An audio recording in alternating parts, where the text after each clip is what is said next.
Hey, what's going on, everybody? I am Jay Shady, also known as the Voice of Reason, and I am here with my Wrestlemania 8 review. So, Wrestlemania 8, I thought it was a good show. Not as good as Wrestlemania 7.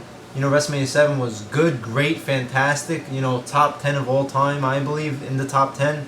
Wrestlemania 7 was good, though, not as good. I thought there were some things that were bad about it. You know, the second half of the card dipped in quality. The second half of the show just wasn't as good as the first.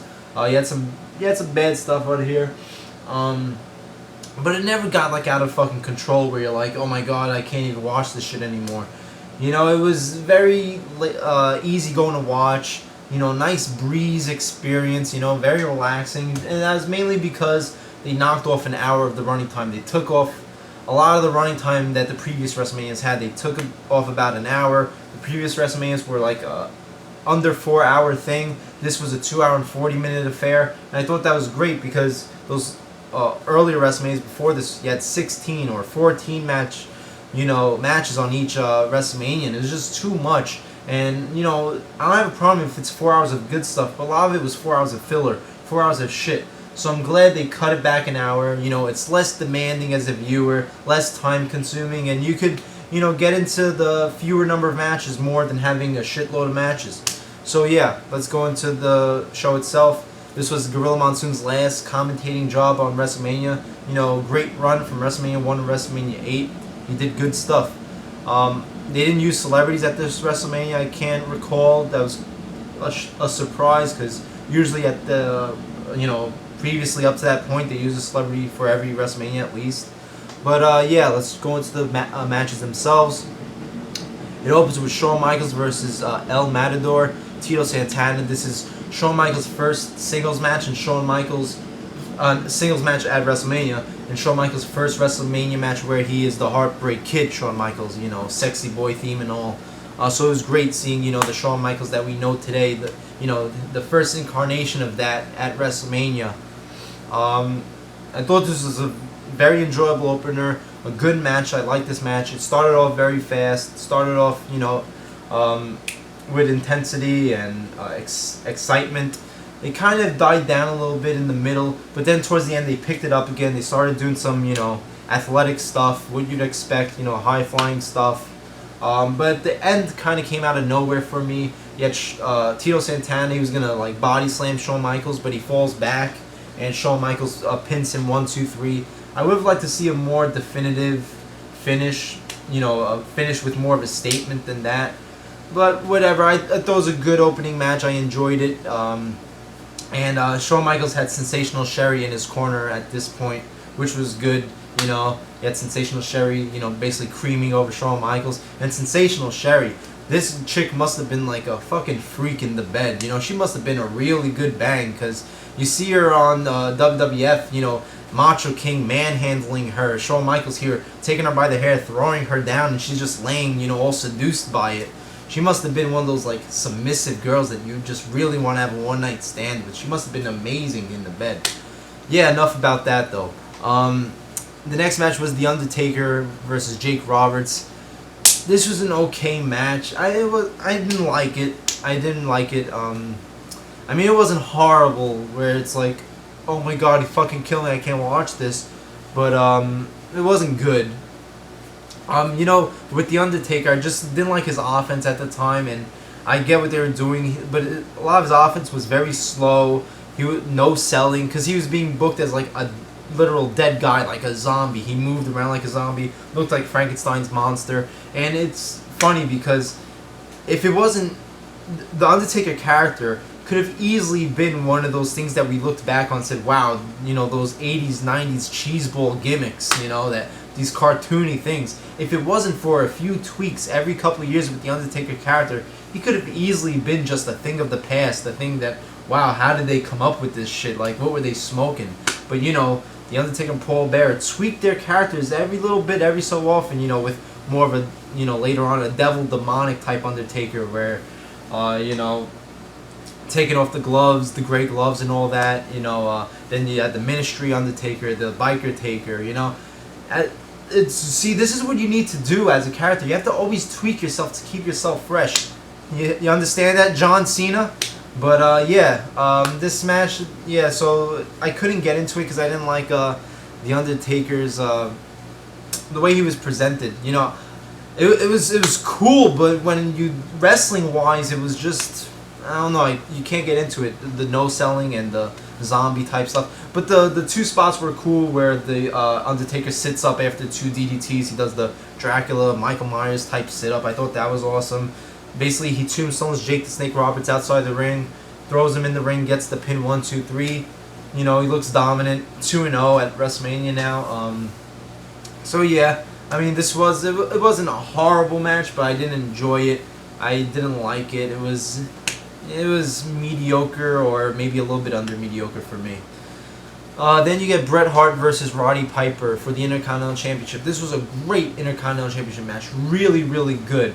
What you'd expect from two names like Bret Hart versus Roddy Piper, you know? It was a brawl and a wrestling match, you know? You had some great brawling, some great just intense, like two guys pissed off at each other, beating the shit out of each other, and you also had some great wrestling in here. You know, Roddy Piper, you know, doing the brawling parts mostly, Bret Hart doing the wrestling parts mostly. It was a great match between two different styles. It started off pretty fast paced. It slowed down for a little bit in the middle, but the last like 5 to 8 minutes were very frenetic, very action packed, a lot of shit going on, near falls. You had Bret Hart bleeding, and I loved the ending. Roddy Piper has Bret Hart in the sleeper hold. Bret Hart kicks off of the turnbuckle, falls back on top of Roddy Piper, and gets the pin 1, 2, 3 to win the Intercontinental Championship. You know, great match, really, really good match, second best match of the night. And I like the post-match segment with them showing good sportsmanship, you know, helping each other out of the ring. I thought that was cool. Then you get an 8-man tag match, Big Boss Man Virgil, Sergeant Slaughter, and Hacksaw Jim Duggan versus the Nasty Boys, Repo Man, and the Mountie. I didn't care for this at all, you know. I mean, it wasn't atrocious. It was It was like, you know, on par with the Undertaker Jake Roberts match where I didn't care about it, you know, too much. Didn't do anything for me. I really don't like 8-man tag matches at like WrestleManias and stuff. I just, you know, just a bunch of people involved just for the sake of being involved, you know. I mean, unless it's like a traditional like 5-man Survivor Series type thing, I don't care for tag team matches with a big number of people. But it wasn't like so bad. It was short. But there were times where too many people got involved in the match. There was just too much chaos going on. The ending had one of the Nasty Boys, I think, clotheslining each other, and Virgil gets the pin on one of them. But I couldn't even remember because there was just so much going on. Everybody was getting involved. It was complete chaos. So the face team gets the win. I didn't care for this. Then you get match of the night. Macho Man Randy Savage versus Ric Flair for the WWF Championship. Originally this was supposed to be Hulk Hogan versus Ric Flair, but you know, there's different stories as to why that didn't happen, and instead they booked this as a double main event. And you know, I just cannot believe that this was not the fucking main event of WrestleMania.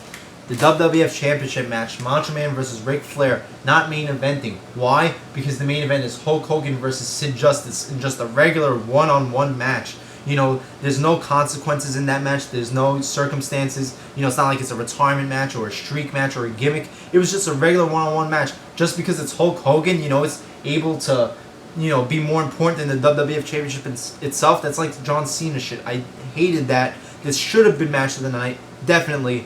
And this, not match of the night, this should have been the main event because it was match of the night. And it was for the WWF Championship. You had a great story in this match.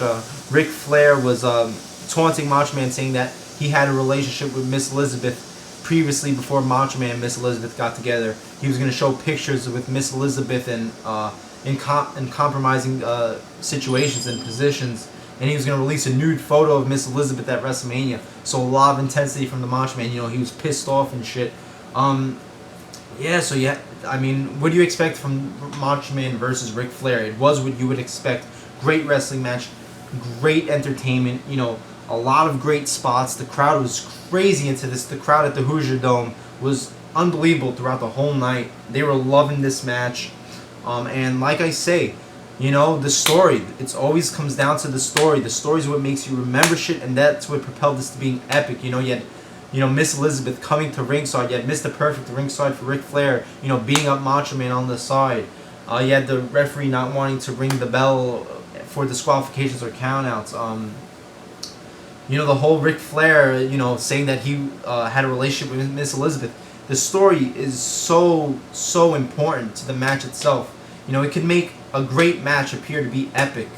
You know, or an epic match, you know, be one of the best matches of all time. And this was a great match. 2 back-to-back consecutive WrestleMania epic matches from Macho Man.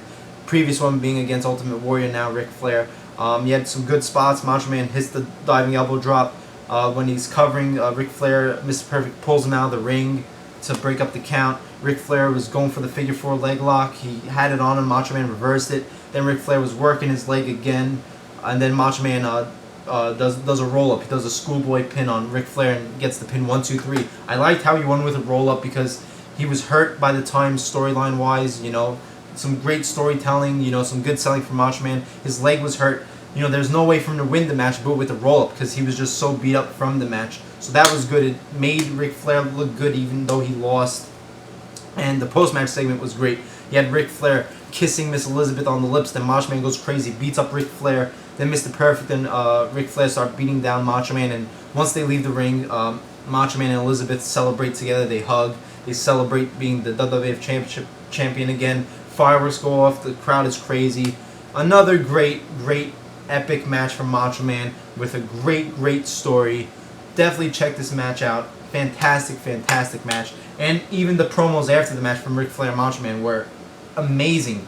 They were, you know, a hell of a promo from both guys. And it made me want to see, you know, the second match, you know, the rematch. Maybe I'll look for it on YouTube after this. I know they had one a little later on. But I, you know, would have loved to see another WrestleMania match with these guys. Great stuff. Great stuff, Macho Man. Ooh, yeah. Then you get Tanaka versus Rick Martel. You know, this was just like telling the audience to go gain your composure, go take a piss break, go get something to eat after that amazing match. This wasn't good. It was short. You know, it was a filler match. Tatanka gets the win when he does a crossbody to Rick Martel. It was just a filler match. Then you get the Natural Disasters, Earthquake and Typhoon versus Money Inc., Ted DiBiase and IRS for the Tag Team Championship. Money Inc. were the Tag Team Champions. This was not a good match at all. Natural Disasters are just too big. They just cannot wrestle. So why do you have this tag team going against Money Inc. at WrestleMania? Like, you couldn't do Legion of Doom versus Money Inc. or something like that. This wasn't good. You just couldn't get a good match out of people like Money Inc. versus 2 huge guys like Earthquake and Typhoon. You know, it was slow. It was just, you didn't get, you know, wrestling moves really, you know. And it ended on a count out. Money Inc. They just leave. They just say fuck it, you know. I think the Earthquake is pinning IRS, and Jimmy Hart pulls IRS out, and they just leave, and they get counted out. So a bad match and a stupid fucking ending. You know, a stupid ending decision makes it even worse. So not good at all. I didn't like this at all. Then you get Owen Hart versus Skinner. This was like a minute long. You didn't need this. This was the same as the last WrestleMania. Who was it? Tito Santana versus the Mountie. It was like the match before the main event that you just didn't need. It was 1 minute long. You know, it wasn't a squash match. Owen Hart is getting beat up, and then, you know, he gets a roll up and gets the win on Skinner. This is just stupid and pointless. You know, the second half of this card after the Macho Man and Ric Flair match just really disappointed, you know, match-wise. After the first half of the card, which was pretty good. Then you get Hulk Hogan versus Sid Justice in the main event. And, you know, this just pissed me off so much that this was the main event. It was just Hulk Hogan bullshit, you know. And, you know, at this point, he's 8 WrestleManias in. He can't, like, you know, step down and, like, you know, be in the mid-card for WrestleMania. You know, he has to make the WWF Championship be in the mid-card. And this wasn't a good match. I mean, it was just Sid beating down Hulk Hogan for, like, 10 minutes. And then Hulk Hogan hulks up. And the ending was botched. It looked botched, and then I looked it up, and I found out it was botched. Basically, Hulk Hogan gets the leg drop on Sid. And he pins Sid. Sid kicks out at 2. Then Harvey Whippleman, who's ringside, starts getting involved, and the referee rings the bell because Harvey Whippleman gets inside the ring. And I said, what the fuck is going on?